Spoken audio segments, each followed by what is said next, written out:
morning, and welcome to a special edition of Threads of Gold. We are here in our nation's capital, Washington, D.C., and it is Thursday morning, September the 18th, 2025. We are getting ready to head over to Capitol Hill to attend the Childhood Cancer Summit hosted by the Congressional Childhood Cancer Caucus, where we were going to get some updates, hear from various researchers and childhood cancer patients and families as we find out what's been happening since last year when we were here. It's always fun to get those updates, and I hope to hear some good news and be able to report it back to you. I know that we live in some crazy times. I know that sometimes the world can seem very, very dark, but we are here in DC to shine a golden light. And I want to thank you all for your support of our mission at Ballesteri, which is to improve the lives of the children of the cancer community through the art of storytelling. I hope to share many great stories with you throughout the week, including heading over to the Golden Toast later tonight and all of the activities surrounding CureFest for childhood cancer. I will be back in just a few moments from Capitol Hill.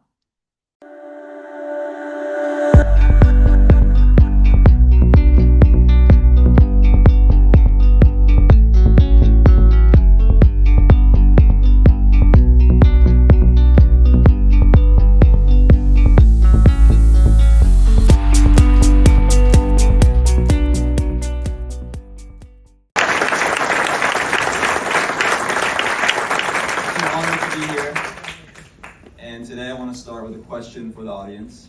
I want to ask you guys, what are some four-letter words that you associate with cancer? Scream it out loud. Sure. So for us, for my mom and I, and for everyone around us and our family, that word has been love. Because love is what gotten us through so much.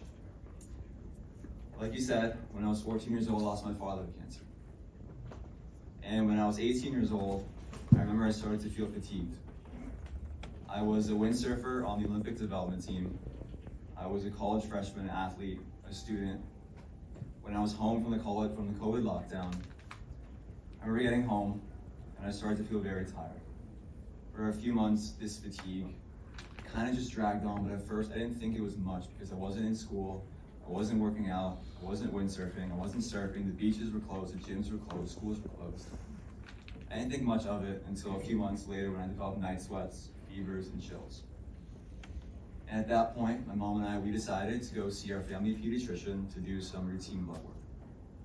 I went into that office hoping that I was anemic, that maybe I would get my blood work back, get a blood transfusion, and I'd be okay.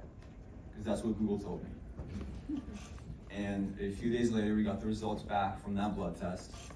And our doctor, Dr. Salinas, she called us and told us we needed to meet with a specialist at Nicholas Children's Hospital. We rushed to the hospital, we got there, and I remember walking into the hematology oncology office, not thinking that I had cancer, that I was still anemic. We went in there, the doctor did some blood work of his own on me, and he asked us to spend the night in the hospital because I was going to do a procedure called the bone marrow biopsy. And the next morning, I did that procedure called the bone marrow biopsy, and I remember waking up groggy from the anesthesia, and this doctor walks in. He looks at us, he looks at me, and he tells me, what you have is treatable. You have a form of leukemia or lymphoma. And it was a shock because, like I said, 4 years before this, I watched my father pass away from lymphoma. So to hear those words again, it was devastating. And immediately I was taken to the 6th floor of the hospital. I had a port placed in my chest the next day. And I was gonna start chemotherapy right away. We didn't have an official diagnosis until 3 weeks later, on August 3rd, when I was told I had a polycystic T-cell lymphoma, a rare and aggressive cancer with a 15% chance of survival and typically an 8-month prognosis. At the time, I didn't know it. All I knew was I had to go through 2 to 6 rounds of chemotherapy and have an allogenic bone marrow transplant. I went through 3 very long, grueling, intense rounds of chemotherapy, lost my hair, lost my muscle, and lost my ability to be the athlete I once was. I had lost so much, but I wasn't going to give up. And I had my life-saving bone marrow transplant on October 27th of 2020. But after 6 long weeks in the hospital, we went home, the journey was still not over. My cancer was in remission, and I was so happy the bone marrow transplant worked. But unfortunately, I developed a condition called graft versus host disease that I still live with to this day. And because of the graft versus host disease, there was a point where I was admitted to the hospital for 5 straight months. And literally the first 2 years after my transplant, my mom and I, we lived in the hospital. There was a point where things were so dark that I wanted to give up and go into hospice because nothing was working for my graft versus host disease.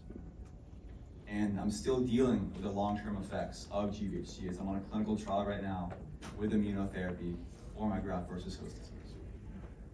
But like I said, there's one thing that keeps me going, even though I've been in treatment for 5 years, even though I have a vascular necrosis, limited lung function, and so many other health issues. And that is our 4-letter word, love.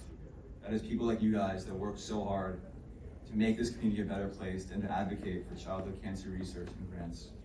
And I'm so grateful to be a part of this beautiful community. I love all you guys, and never give up. We're gonna get there one day. We're gonna find a cure. Thank you guys.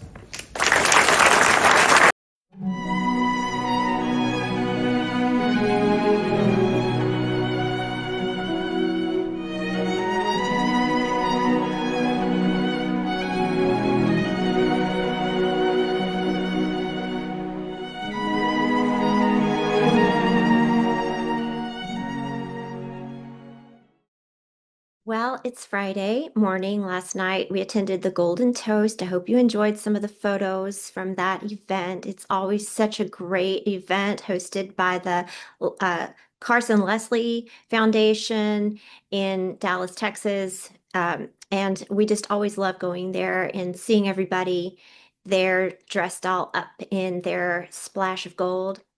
We got some good news yesterday. I got to chat briefly with Congressman Michael McCall about it last night. And I just wanted to share with you that our voices are being heard because the Give Kids a Chance Act was passed through by the Energy and Commerce Committee last night, 47-0. So that's amazing news. For those of you who follow pediatric cancer and rare diseases in children, I wanted to share with you a little bit about that legislation, that why it's so important and why we lobby for it all the time. It's because through this package, it's not only for kids with cancer, it's for kids who have very rare diseases. And one of the really cool parts about this bill is that it offers a voucher program to incentivize pharmaceutical companies to develop therapies and drugs specifically for children with not only cancer, but with rare diseases that often get overlooked and nobody is there for them. So it's a really important bill. It offers the development of better therapy since its inception in 2012. We've seen the FDA put through 53 new drugs. And so it's a really important bill, and I feel very excited that it passed through. I hope that you enjoy all of the different pictures and videos that we're taking throughout our time here at CureFest, and I will be back pretty soon. Y'all have a great day.